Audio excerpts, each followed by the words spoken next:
Hi guys, how are you. तो कैसे हैं आप सब। सो गाइस, जैसे कि आप सब जानते हैं कि हम अपनी एनसीईआरटी की क्लास 6 की बुक कवर कर रहे हैं और हमने अपनी हिस्ट्री पूरी कर ली है और हमने अपनी ज्योग्राफी के 5 चैप्टर भी पूरे कर लिए हैं। आज हम उसका 6 चैप्टर पढ़ेंगे जिसका नाम है पृथ्वी के प्रमुख स्थल रूप। तो आज हम उसे पढ़ने वाले हैं। तो शुरू करते हैं अपने चैप्टर को। जैसे कि आपने पिछले चैप्टर में अपनी पृथ्वी के बारे में पढ़ा था, आपने महासागरों के बारे में पढ़ा, महाद्वीपों के बारे में आपने काफी डिटेल में आपने पिछले वीडियो में पढ़ा था। अगर आपने वो नहीं देखी तो आप जाकर देख सकते हैं। तो आपने काफी डिटेल में उस वीडियो के बारे में पढ़ा था, मतलब उस चैप्टर के बारे में पढ़ा था। तो आज हम पृथ्वी की प्रमुख स्थल रूपों के बारे में पढ़ेंगे। जैसे कि हमारी जो पृथ्वी है, वो उसका जो स्थल है वो एक समान नहीं है। पृथ्वी के अनगिनत प्रकार के स्थल रूप है। और कहीं कहीं जो हमारे स्थल के खंड है, कहीं कहीं बहुत ऊंचे हैं, कहीं बिल्कुल समतल है, तो कहीं नीचे भी है। जो हमारी पृथ्वी है उसके कभी कहीं कहीं तो ऊंचे भी, जैसे पठार आदि हो गए, और हमारा झील आदि, गुफा आदि, जो कभी कहीं कहीं जो उस पृथ्वी के समतल है, स्थल मंडल है ऊंचे, उस स्थल मंडल के जो भाग है ऊंचे भी है, नीचे भी, और कुछ समतल भी है। अब जो ये स्थल रूप है, ये किसके द्वारा बने? ये दो प्रक्रिया के द्वारा बने। ये दो प्रक्रियाओं के द्वारा बने थे जो हमारे स्थल रूप थे। जिस धरती पर आप खड़े हैं, मान लीजिए कि जिस मैदान पर आप खड़े हैं, उसमें भी धीरे धीरे गति हो रही है। जो पृथ्वी के अंदर जो गति हो रही है, प्रथम या आंतरिक प्रक्रिया के कारण बहुत से स्थान पर पृथ्वी की सतह कहीं ऊपर उठ गई तो कहीं धंस गई। जो प्रथम या आंतरिक प्रक्रिया के कारण बहुत से स्थानों पर पृथ्वी की सतह ऊपर उठ गई तो कहीं धंस गई।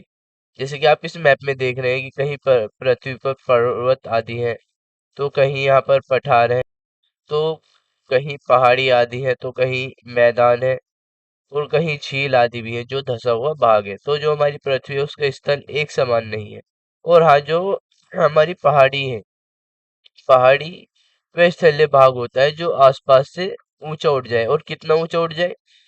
600 मीटर ऊंचा हो जाए, एवं ढाल हो, तो उस जो जो जगह, हमारी स्थल का जो जगह 600 मीटर ऊपर उठ जाए और उसके आसपास वाली जो जगह हो ढाल वाली हो, तो वो जो पहाड़ी हो पर्वत बन जाती है। पहाड़ी पर्वत बन जाती है। तो ये आगे चलते हैं। देखिए, अब आपने पहली प्रक्रिया तो पढ़ी, अब दूसरी प्रक्रिया जो है, पहली प्रक्रिया के बारे में आप पढ़कर आ चुके हैं, तो जो हमारी दूसरी प्रक्रिया है वो ब्रह्म प्रक्रिया है। तो ये जो ब्रह्म प्रक्रिया है, इसके दौरान स्थल के लगातार बनने और टूटने की प्रक्रिया है। तो ये जो पृथ्वी की सतह के टूटकर घिस जाने को अपर्दान कहते हैं। अपर्दान किसे कहते हैं? जब पृथ्वी की जो सतह है वो टूटकर टूटकर घिस जाने को अपर्दान कहते हैं। और जो ये अपर्दान की क्रिया होती है, इसके द्वारा जो सतह होती है वो नीचे हो जाती है। जो अपर्दान की जो प्रक्रिया होती है, इसी के द्वारा जो सतह होती है वो नीचे हो जाती है। और इसके द्वारा फिर से निर्माण होने को निक्षेपण कहते हैं। निक्षेपण किसे कहते हैं? निक्षेपण जो जैसे कि पृथ्वी की जो सतह है वो टूटकर घिस जाने से नीचे हो जाती है, और जब निक्षेपण की प्रक्रिया के द्वारा फिर से निर्माण होता है, तो ये प्रक्रिया बहते हुए जल, वायु तथा वर्षा के द्वारा होती है। फिर से ये ऊपर हो जाने का कारण यह है कि ये जो प्रक्रिया होती है, ये जो दोबारा होती है, जल तथा वायु बर्फ के द्वारा होते हैं, इसे ही निक्षेपण कहते हैं। और हम विभिन्न स्थल रूपों को उनकी ऊंचाई एवं ढाल के आधार पर, जैसे कि हम बहुत ऊंचे जो हमारी स्थल उठ गया उसे पर्वत कह देते हैं, और एक समतल जगह एकदम ऊपर उठता चला गया उसे हम पठार कहते हैं, जिसके बारे में आगे पढ़ेंगे। और मैदानों में भी वर्गीकृत करते हैं, जो हमारे समतल मैदान होते हैं उनमें भी वर्गीकृत करते हैं। तो अपना फर्स्ट टॉपिक पढ़ लेते हैं, पर्वत। तो पर्वत क्या है? देखिए, जो पर्वत होते हैं, जो पृथ्वी की जो सतह होती है उसकी प्राकृतिक ऊंचाई पर्वत होते हैं। और पर्वत का जो शिखर होता है, जैसे कि आपने देखा होगा, जो पर्वत होता है उसका जो शिखर होता है वो बहुत छोटा होता है। कैसे होता है? बहुत छोटा होता है। लेकिन उसका जो आधार, उसका जो बेस होता है वो बहुत चौड़ा होता है।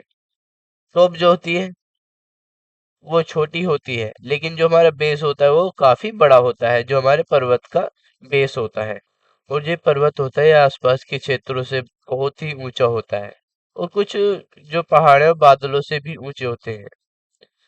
जो ऐसे भी कुछ पहाड़ है जो बादलों से भी ऊंचे होते हैं। और जैसे जैसे आप उन पहाड़ों पर चढ़कर ऊंचाई पर जाएंगे और तो आपको वहां पर आप जाएंगे तो जलवायु ठंडी हो जाती है। और कुछ पर्वत पर हमेशा जमी रहने वाली जो बर्फ जमी होती है वो नदियां होती हैं। जो कुछ पर्वत होते हैं उन पर हमेशा जमी रहने वाली बर्फ की नदियां होती हैं। उन्हें हिमनी कहा जाता है। हिमनी कहा जाता है जो बर्फ की जमी हुई नदियां होती हैं। और यहाँ कुछ ऐसे भी पर्वत हैं जो समुद्र के भीतर भी हैं, जिन्हें आप नहीं देख सकते। कठोर जलवायु होने के कारण जो पर्वतीय क्षेत्रों में बहुत कम लोग निवास करते हैं। जो कठोर जलवायु आदि होने के कारण जो पर्वतीय क्षेत्र होते हैं यहाँ पर बहुत कम लोग निवास करते हैं। और वहाँ का धरातल जो होता है वो खड़ी ढाल वाला होता है। यहाँ पर जो भूमि होती है वो कृषि योग्य नहीं होती, क्योंकि जो कृषि योग्य भूमि होती है वो समतल होनी चाहिए, लेकिन यहाँ पर जो पहाड़ों पर पर्वतीय इलाकों पर जो भूमि होती है वो खड़ी ढाल में होती है, तो यहाँ पर कम ही कृषि की जो भूमि है वो कम होती है। जैसे कि आपको यहाँ पर एक वलित पर्वत दिख रहा है जो कि हिमालय में स्थित है। तो जो पर्वत की एक रेखा के क्रम में भी व्यवस्थित होते हैं, जिसे श्रृंखला कहते हैं। क्या कहा जाता है? श्रृंखला कहा जाता है। और बहुत से पर्वतीय तंत्र समांतर श्रृंखलाओं के क्रम में होते हैं, जैसे जो कि सैकड़ों किलोमीटर में फैले होते हैं। और जो हिमालय, अल्पस तथा इंडीज और एशिया, यूरोप तथा दक्षिण अफ्रीका की पर्वत श्रृंखलाएं हैं। जो हिमालय वो एशिया की है, अल्पस यूरोप की है और इंडीज हमारी दक्षिण अमेरिका की पर्वत श्रृंखलाएं हैं। और जो पर्वत जो होते हैं उनकी ऊंचाई एवं आकार में भी विभिन्नता होती है। अब देखिए जो पर्वत होते हैं वो मेनली तीन प्रकार के होते हैं। एक तो वलित पर्वत होता है, एक भ्रंशोत्थ पर्वत होता है, एक होता है हमारा ज्वालामुखी पर्वत। एक तो हमारा वलित पर्वत होता है और एक हमारा भ्रंशोत्थ पर्वत होता है और एक ज्वालामुखी। अब जो हमारा हिमालय है वो कौन सा पर्वत है? हमारा जो हिमालय है वो अल्पस हिमालय तथा जो हमारा हिमालय और अल्पस जो है वो वलित पर्वत है। क्या है? वलित पर्वत है जो हिमालय और अल्पस है, जिनकी सतह जो है वो ऊबड़ खाबड़ है और तथा जो शिखर है वो शंकु शंकु आकार है शंकु आकार है। और भारत की जो अरावली पर्वत श्रृंखला है वो विश्व की सबसे पुरानी श्रृंखला है। जो भारत की अरावली की पर्वत श्रृंखला है वो विश्व की सबसे पुरानी वलित पर्वत श्रृंखला है। और जो अपर्दान की प्रक्रिया के कारण ये जो श्रृंखला है वो घिस गई है। और उत्तर अमेरिका के अल्पस तथा रूस के यूराल पर्वत गोलाकार दिखाई देते हैं और उनकी जो ऊंचाई है वो कम है। ये भी बहुत पुराने वलित पर्वत है। कौन कौन से? अमेरिका का एप्लेशियन और तथा रूस का यूराल पर्वत। इन ये दोनों ही बहुत पुराने वलित पर्वत हैं।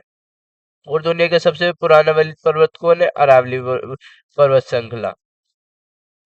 देखिए जो हमारा बृहस्पति पर्वत होता है वो कैसे उत्पन्न होता है। तो ये जब बहुत बड़ा भाग टूट जाता है, जब बहुत पर्वत का बहुत बड़ा भाग टूट जाता है तथा जो ऊर्ध्वाधर जो जो ऊर्ध्वाधर रूप से स्थापित वो सॉरी विस्थापित हो जाता है, तब बृहस्पति पर्वत का निर्माण होता है। और ऊपर उठे हुए खंड को हर्स्ट कहते हैं। ऊपर उठे हुए उत्खंड को हर्स्ट कहते हैं तथा नीचे धसे हुए खंड को द्रोणिका कहते हैं। द्रोणिका भ्रंश क्या कहा जाता है? द्रोणिका भ्रंश मतलब ग्रेबेन कहा जाता है। जैसे कि आपको ये इसमें देखेंगे, इसे तो उत्खंड और इसे द्रोणिका भ्रंश कहा जाता है। इसे उत्कंठ भ्रंश और इसे द्रोणिका भ्रंश, इंग्लिश में होस्ट और इसे इंग्लिश में गिरोबन। तो अपने अब नेक्स्ट पर्वत की तरफ चलते हैं। तो ज्वालामुखी पर्वत। जो ज्वालामुखी पर्वत होते हैं जो हमारे ज्वालामुखी पर्वत होते हैं वो कैसे बनते हैं? वो ज्वालामुखी की क्रियाओं के कारण बनते हैं। जैसे अफ्रीका का माउंट किलिमिंजारो जो कि अफ्रीका का ज्वालामुखी पर्वत है, जो ज्वालामुखी प्रक्रियाओं के द्वारा बना है, माउंट किलिमंजारो, और जापान का फ्यूजियामा, जो कि एक ज्वालामुखी पर्वत है। और इस तरह के पर्वत के और भी बहुत सारे उदाहरण हैं, और उनमें से फ्यूजियामा भी एक इसी तरह के पर्वत का उदाहरण है। अब देखिए, जो हमारे पर्वत होते हैं, हमारे किस काम के होते हैं? पर्वत जो होते हैं हमारे बहुत ही लाभदायक होते हैं। जो हमारे पर्वत होते हैं वो बहुत ही लाभदायक है, क्योंकि जो हमारे पर्वत होते हैं वो जल का संग्रह होते हैं। जो पर्वत होते हैं वो संग्रहागार होते हैं जल के, वो जल को संग्रह करते हैं। देखिए, जो बहुत सी नदियों का स्रोत पर्वत से होता है। पर्वत से कैसे होता है? जो हमारी हिमनियां होती हैं उनके द्वारा ही बहुत सी नदियों का जल का स्रोत पर्वत से होता है, और जलाशयों के जल का को लोगों तक पहुंचाया जाता है। पर्वत के जल का उपयोग सिंचाई और पन बिजली के उत्पादन में भी किया जाता है। जो पर्वत के जल का स्रोत एक तो सिंचाई और पन बिजली के उत्पादन के लिए भी किया जाता है। देखिए, जो नदी घाटियां और तथा वेदिकाएं कृषि के लिए उपयुक्त होती हैं। जो नदी घाटियां होती हैं और वेदिकाएं होती हैं वो कृषि के लिए उपयुक्त होती हैं। ये पर्वतों में अलग अलग प्रकार के वनस्पति पाए जाते हैं, और अलग अलग प्रकार के जो जीव जंतु भी मिलते हैं जो हमारे पर्वत होते हैं। अब जो हम वनों से क्या प्राप्त करते हैं? वनों से हम ईंधन, और हमारा चारा हो गया, और हमारा वनस्पति आदि से हमें खाने के उत्पादन, फल आदि हो गए, और भी बहुत सारे उत्पादन जैसे गोंद, रेजिन इत्यादि जो हम प्राप्त करते हैं। और जो हमारे जो पर्वत है, पर्यटन का भी भाग है। जैसे सैलानियों के लिए जो पर्वतीय भाग है उपयुक्त स्थान है। वो पर्वत की यात्रा उनकी प्राकृतिक सुंदरता को देखने के लिए भी करते हैं। और विभिन्न प्रकार के खेल जैसे paragliding, head gliding, river rafting तथा स्की ग्लाइडिंग पर्वतों के प्राचीन खेल हैं। ये जो सभी paragliding, hand gliding, river rafting तथा स्कीइंग पर्वतों के प्रचलित खेल हैं। और हिमालय में जो हमारे देश का हिस्सा है उसमें पैराग्लाइडिंग बीरबिरिंग में होती है। तो आइए आगे चलते हैं। ये देखिए, ज्वालामुखी पर्वत के चित्र हैं। जो ज्वालामुखी पर्वत बनते हैं, जैसे अफ्रीका का माउंट किलिमंजारो होता है। तो आइए, ये जो आपको इस फोटो में जो खेल दिख रहा है, ये इस खेल को स्कीइंग कहते हैं। ये जो खेल आपको देख रहे हैं जो फोटो में, इसे स्कीइंग कहते हैं। तो आइए अपने नेक्स्ट टॉपिक पठार की ओर चलते हैं। देखिए, अब पठार क्या होते हैं? पठार वो भूमि का हिस्सा होते हैं जो बहुत ही ज्यादा, जो मैदान होता है उससे बहुत ही ज्यादा सपाट भूमि होती है, जो बहुत ही ज्यादा ऊपर उठ जाती है, उसे पठार बोलते हैं। पठार क्या होते हैं? जो सपाट भूमि जो बहुत ही ज्यादा, जो जमीन से बहुत ही ऊपर उठ जाए, अपने आसपास के क्षेत्र से अधिक उठ जाए, उसे ही पठार बोलते हैं। तथा उसका ऊपरी भाग मेज की समान सपाट होता है, जैसे कि आप इस फोटो में देखेंगे। ये इसी को पठार बोलते हैं। जो ये देखिए, ये जो मैदान है, इनसे बहुत ही अपने आसपास के क्षेत्र से काफी ऊपर उठ जाए, उसे ही हम पठार बोलते हैं। क्या बोलते हैं? उसे ही हम पठार बोलते हैं। जैसे कि आपको इस उसमें दिख रहा है, ये पठार का एक फोटो है। तो जो क्षेत्र अपने आसपास के क्षेत्र से काफी ऊंचाई तक उठ जाए, उसे पठार कहते हैं। देखिए, जो अगर कोई पठार होता है, कोई भी पठार हो, उसके एक या एक से अधिक किनारे भी हो सकते हैं, जिनके ढाल खड़े होते हैं। और पठारों की जो ऊंचाई है वो कुछ 100 मीटर से लेकर कई हजार मीटर तक हो सकती है। और पर्वत की तरह पठार भी नए या पुराने हो सकते हैं। जैसे कि भारत का जो दक्कन का पठार है, वो पुराने पठारों में से आता है, वो पुराने पठारों में से एक है। और केन्या, तंजानिया केन्या, तंजानिया और युगांडा तथा पूर्वी अफ्रीका के पठार हैं। ऑस्ट्रेलिया का पश्चिमी पठार भी इसी प्रकार के उदाहरण हैं, जो कि दुनिया के पुराने पठारों में से हैं। देखिए, जो विश्व का सबसे ऊंचा पठार है वो पामीर का पठार है। जो विश्व का सबसे ऊंचा पठार है वो पामीर का पठार है, जो कि मध्य एशिया में स्थित है। और जो कि समुद्र तल से 6000 मीटर की ऊंचाई पर है। कितने? 6000 मीटर की ऊंचाई पर, लगभग 6 किलोमीटर ऊंचा है समुद्र तल से जो पामीर का पठार है। और पामीर का पठार बहुत ही उपयोगी है, क्योंकि यहाँ पर खनिज की भरपूर मात्रा में है। जो खनिज है वो वहाँ पर बहुत ही अच्छी मात्रा में है। और यही कारण है कि विश्व के बहुत से खनन क्षेत्र पठारी भागों में स्थित है। जैसे अफ्रीका का जो पठार है, वहां पर सोने व हीरे की खानें हैं। जो अफ्रीका के पठार है, जोन्सबर्ग, जो कि अफ्रीका का पठार है, सोने और हीरे के लिए प्रसिद्ध है। कौन है? जोन्सबर्ग। ये आपको याद रखना है। और भारत में छोटे नागपुर के पठार, जो कि बहुत ही ज्यादा महत्वपूर्ण है, जिसमें लोहा, कोयला और मैग्नीशियम के बहुत बड़े भंडार हैं। भारत का छोटा नागपुर पठार, जो कि बहुत ही ज्यादा प्रसिद्ध है, जिस पठार में लोहा, कोयला तथा मैग्नीशियम के बहुत ही बड़ी मात्रा में पाया जाता है। और जो पहाड़ी क्षेत्रों में बहुत से जल प्राप्त मतलब झरने भी होते हैं, क्योंकि यहाँ नदियां ऊंचाई से गिरती हैं। जो नदी होती है वो ऊंचाई से गिरती है। और भारत में छोटा नागपुर पठार पर स्वर्ण रेखा नदी पर स्थित हुंड्रू जलप्रपात तथा कर्नाटक में जोगो जलप्रपात, और इसी प्रकार जलप्रपातों के भी बहुत सारे उदाहरण हैं। जैसे लावा पठार में काली मिट्टी के लिए प्रसिद्ध है, और जो उपजाऊ है, और उस पर खेती भी काफी अच्छी होती है। जो कि जो पठार है, जो लावा पठार है, उसकी जो मिट्टी है बहुत ही प्रसिद्ध है, प्रचुरता है, क्योंकि वो उपजाऊ है और खेती के लिए काफी अच्छे है। और कई जो पठारों में रमणीय स्थल होते हैं, जो कि पर्यटकों को आकर्षित भी करते हैं, जहाँ पर पर्यटक और पर्यटन भी होता है, जो यात्री आते हैं उन्हें भी आकर्षित करते हैं। नेक्स्ट हमारे आता है मैदान। तो अपने इस टॉपिक को पढ़ते हैं।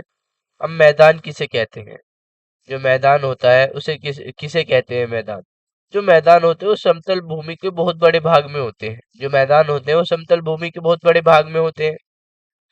और जो मैदान होते हैं वो मध्य समुद्री तल से 200 मीटर, जो 200 मीटर है, 200 मीटर से अधिक ऊपर नहीं होते। जो हमारे मैदान होते हैं वो मध्य समुद्री तल से 200 मीटर ऊपर नहीं होते हैं। और जो कुछ मैदान होते हैं काफी समतल भी होते हैं, और कुछ उर्मिल तथा तरंगित हो सकते हैं। जो अधिकांश मैदान है, मैदानी नदियां तथा उनकी जो सहायक नदियों द्वारा बने हैं। जो अधिकांश मैदान है वो नदियों और उनकी सहायक नदियों द्वारा ही बने हैं। हम जो नदियां हैं वो पर्वतों की ढाल पर नीचे की ओर बहती हैं। जो नदियां पर्वत की ढाल की ओर नीचे की ओर बहती हैं तथा उन्हें अपरदित कर देती हैं। जो पदार्थ होते हैं उन्हें अपरदित कर देती हैं, और जो अपरदित किए हुए पदार्थ अपने साथ आगे की ओर ले जाती हैं।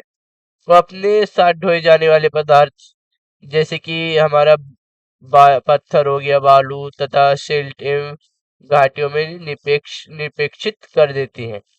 और इन्हीं निपेक्षित से जो निक्षेप होते हैं जो निक्षेप होते हैं उनसे ही मैदानों का निर्माण होता है। और जो मैदान होते हैं वो बहुत ही अधिक उपजाऊ होते हैं, और यहाँ पर परिवहन के साधनों का निर्माण करना आसान होता है। और इसलिए मैदानों में विश्व के सबसे अधिक जनसंख्या वाले भाग होते हैं।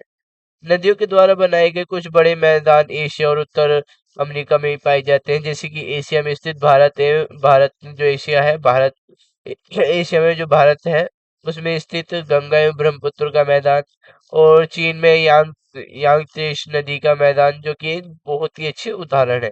कौन कौन से? भारत में स्थित गंगा एवं ब्रह्मपुत्र, और चीन में स्थित यांगत्से नदी के मैदान जो है। और जो मैदान होते हैं, मैदानों में मनुष्य के रहने के लिए सबसे उपयोगी क्षेत्र होता है जो मैदान होता है। और यहाँ की जो जनसंख्या होती है वो यहाँ पर बहुत अधिक होती है, जो मैदान होते हैं, क्योंकि मकानों के बनाने तथा खेती करने के लिए यहाँ पर समतल भूमि बहुत ही बड़ी मात्रा में मिलती है। और उपजाऊ मिट्टी के कारण यह भाग खेती के लिए काफी उपयुक्त होता है। और भारत में गंगा का मैदान हमेशा देश की सबसे अधिक जनसंख्या वाला क्षेत्र रहा है। भारत में सबसे अधिक जनसंख्या वाले क्षेत्र कौन सा मैदान है? गंगा का मैदान। ये आपको याद रखना है।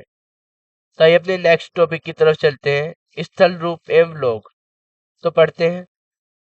देखिए, जैसे जैसे स्थल बदलते जाते हैं, ऐसे मनुष्य के जीवन यापन करने का तरीका बदल जाता है। या यही कहिए कि जो मनुष्य जीवन यापन करता है जो मनुष्य जीवन यापन करता है वो स्थल के विभिन्नता के अनुरूप ही मानव विभिन्न प्रकार से जीवन यापन करता है। जैसे कि पर्वतीय क्षेत्र पर जो जीवन यापन करना कठिन होता है, और मैदानी क्षेत्रों का जीवन पर्वतीय क्षेत्र की तुलना में सरल और आसान होता है। जो मैदानी क्षेत्र का जीवन होता है वो पर्वतीय क्षेत्र के अनुरूप सरल होता है, और पर्वतीय क्षेत्र का जो जीवन होता है वो हार्ड होता है। जैसे कि आप ये मैदानी क्षेत्र का एक फोटो देख रहे हैं, देखिएगा जो मैदानी क्षेत्र होते उनमें फसलों को उगाना, घर बनाना या सड़कें बनाना और पर्वतीय क्षेत्रों की तुलना में आसान होता है।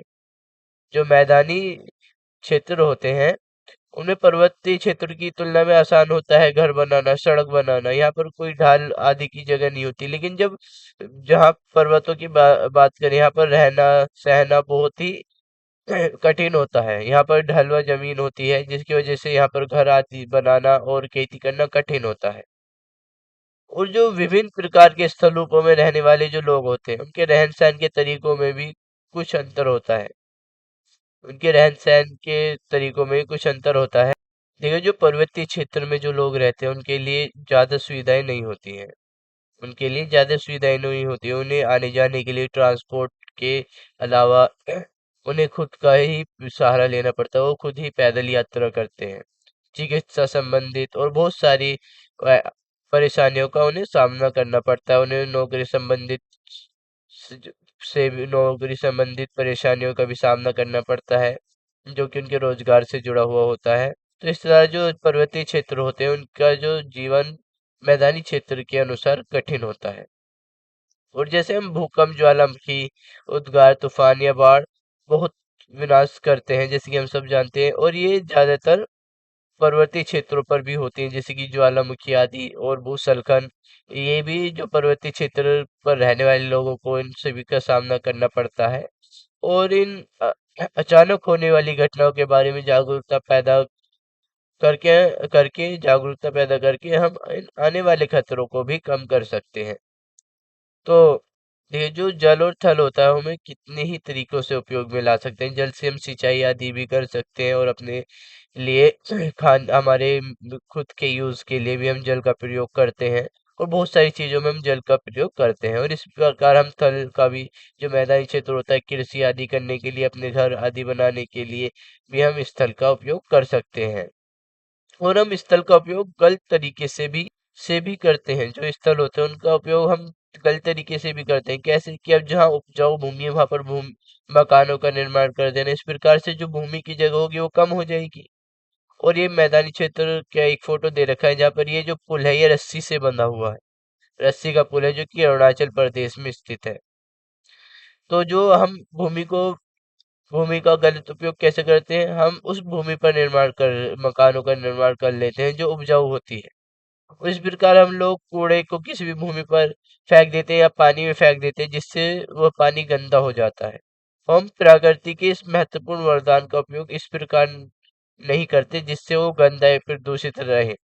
हम इस तरह करते हैं कि जैसे कि हमने उपजाऊ भूमि आदि पर घर बना दिया, सड़कें बना दी, वहां पर अपना कोई अदर प्लान इंडस्ट्री आदि बना दी, जिससे आसपास की भूमि भी दूषित हो गई। और हमने अपने जो कंपनीज आदि जो केमिकल आदि की जो कंपनी, उनका पानी हम नदियों में छोड़ने लगे, कूड़े आदि को हम नदी में फेंकने लगे। तो ये जो हमें प्रकृति का जो वरदान में ये सब चीजें मिली हैं, ये दूषित होती चली जाएंगी और हम इनका गलत उपयोग करते चले जाएंगे। तो हमें इस प्रकार इन सभी का उपयोग नहीं करना चाहिए। जो हमें उपलब्ध भूमि है ये हमारे ही उपयोग के लिए नहीं है। हमारा कर्तव्य है कि हम इन्हें आने वाली पीढ़ियों के लिए भी पृथ्वी को सुरक्षित रखें, जो हमारी आने वाली पीढ़ी है। हम अपनी फुलफिल को पूरा करें और अपने जो आने वाली पीढ़ी है उसके लिए भी ये सभी रिसोर्सेज को बचा कर रखें। सो गाइज यहाँ पर जो है हमारा चैप्टर कंप्लीट होता है। आई होप कि आपको वीडियो अच्छा लगा होगा। तो हमने अपना चैप्टर को कितना पढ़ा और कितना समझा, हमने डीपली अपने चैप्टर को पढ़ा है। तो हम उसका रिवीजन करने के लिए, एक बार रिवाइज करने के लिए कुछ एमसीक्यूज करते हैं। तो चलते हैं अपने पहले एमसीक्यूज की तरफ।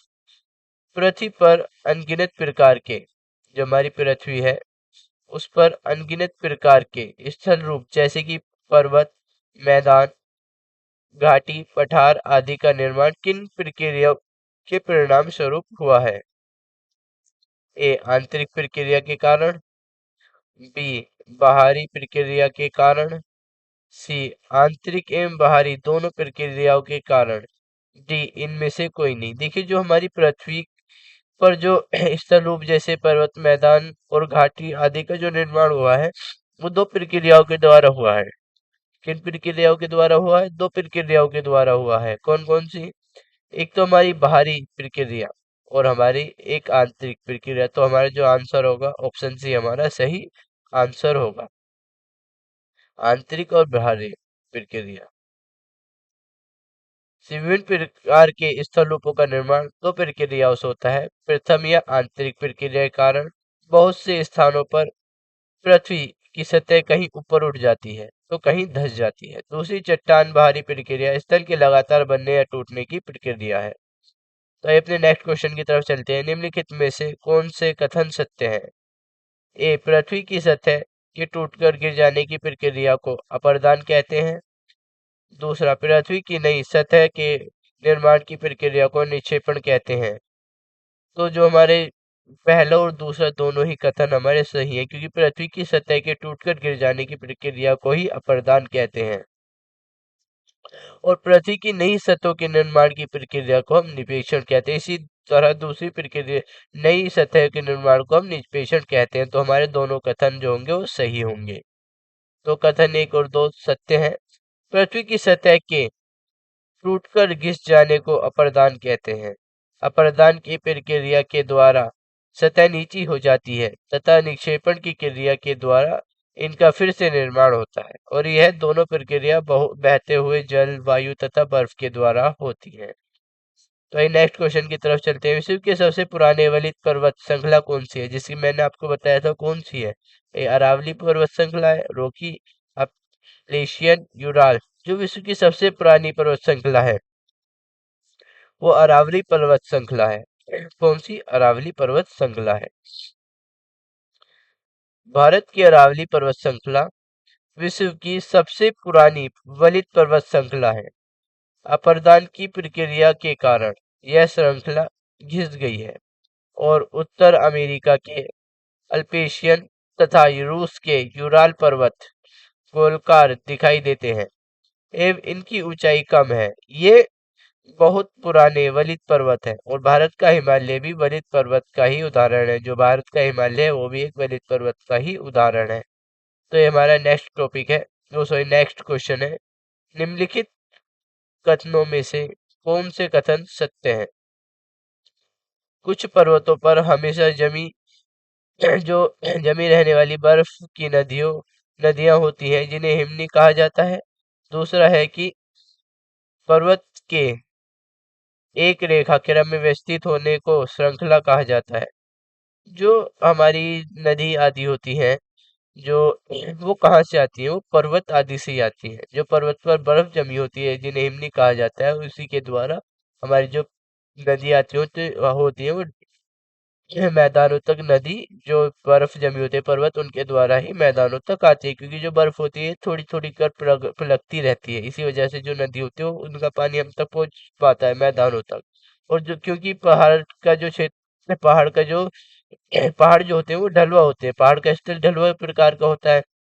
तो इसी वजह से जो नदी होती है वो अपने साथ अनेक पदार्थ भी बहा कर ले आती है, जिसकी हमने पहले भी पढ़ा कि हमारे बालू, रेत, पत्थर और स्टील आदि चीजों को बहा कर ले आती है। तो हमारा जो कथन फर्स्ट है वो तो हमारा सही है कि जो पर्वत पर जो हमेशा जमी रहने वाली बर्फ की नदियां होती है जिन्हें हिमनी कहा जाता है।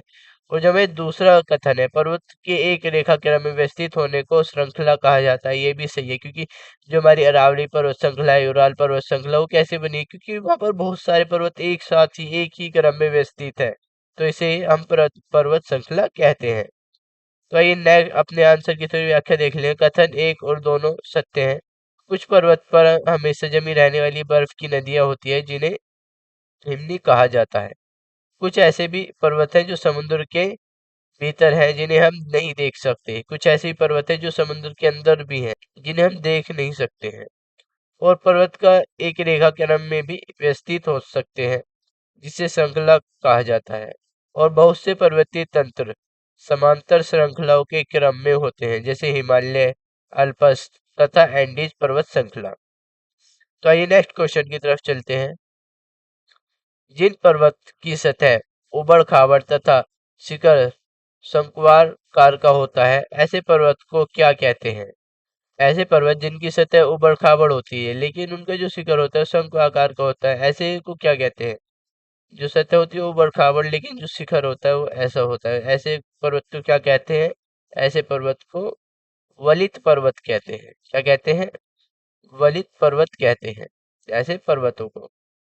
तो जो आंसर होगा हमारा ऑप्शन भी हमारा सही आंसर होगा। ना तो ज्वालामुखी को कहते हैं क्योंकि ज्वालामुखी पर्वत ज्वालामुखी क्रिया के द्वारा होने से बनता है, और जो हमारे बृहस्पति पर्वत है वो भी अलग प्रक्रिया के द्वारा होने से ही बनता है। तो आइए नेक्स्ट अपने आंसर की व्याख्या देख लेते हैं। जिन पर्वतों की सतह उबड़ खाबड़ तथा शिखर शंक्वाकार का होता है उन्हें वलित पर्वत कहते हैं। हिमालय तथा अल्पस वलित पर्वत के उदाहरण है।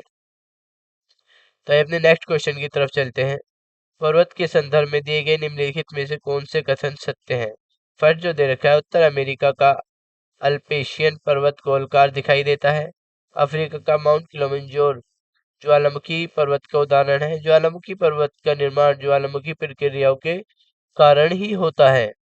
तो ये जो हमारे तीनों कथन है वो सही है क्योंकि जो उत्तर अमेरिका का जो अपेलिशियन पर्वत है वो गोलाकार है, और अफ्रीका का जो माउंट किलिमंजारो पर्वत है वो ज्वालामुखी पर्वत है, और ज्वालामुखी पर्वतों का जो निर्माण होता है वो ज्वालामुखी प्रक्रिया के द्वारा ही होता है।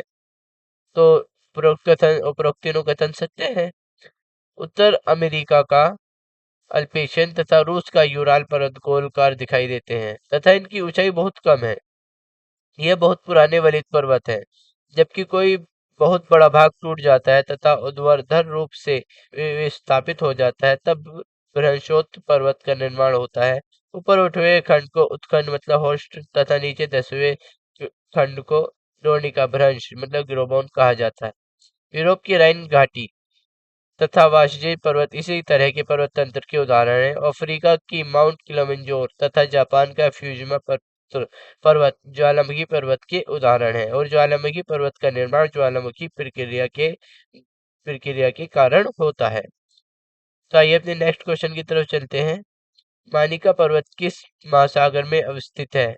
ए अटलांटिका, बी प्रशांत, सी आर्कटिक, डी हिंद महासागर। ये जो हमारा मोनिका पर्वत है ये प्रशांत महासागर में स्थित है, जो कि एक समुद्र में स्थित पर्वत है। आपको जरूर याद रखना है। ये प्रशांत महासागर में स्थित मोनिका पर्वत हवाई द्वीप सागर की सतह के नीचे स्थित है, जो कि 10,205 मीटर माउंट एवरेस्ट से भी अधिक है, जो हमारा ये पर्वत है। तो ये अपने नेक्स्ट क्वेश्चन की तरफ चलते हैं। विश्व का सबसे ऊंचा पठार निम्नलिखित में से कौन सा है? ए दक्कन का, बी केन्या का पठार, सी युगांडा का, डी तिब्बत का। ये जो विश्व का सबसे ऊंचा पठार है वो 6,000 मीटर ऊंचा है, मतलब 6 किलोमीटर ऊंचा है। तो हमारे तिब्बत का पठार विश्व का सबसे ऊंचा पठार है। तो अपने आंसर की थोड़ी व्याख्या देख लेते हैं। तिब्बत का पठार विश्व का सबसे ऊंचा पठार है, जिसकी ऊंचाई मध्य समुद्र तट 400 से लेकर 600 मीटर तक है, और पठार आपस के क्षेत्रों से अधिक उठा हुआ होता है तथा इसका ऊपरी भागों में मेज के समान सपाट होता है। यहाँ पर पठार है, सॉरी, पठारों की ऊंचाई प्राय कुछ 100 मीटर से लेकर हजारों मीटर तक हो सकती है। पर्वतों की तरह पठार भी नए या पुराने हो सकते हैं। दक्कन में भारत का पठार सबसे पुराना है।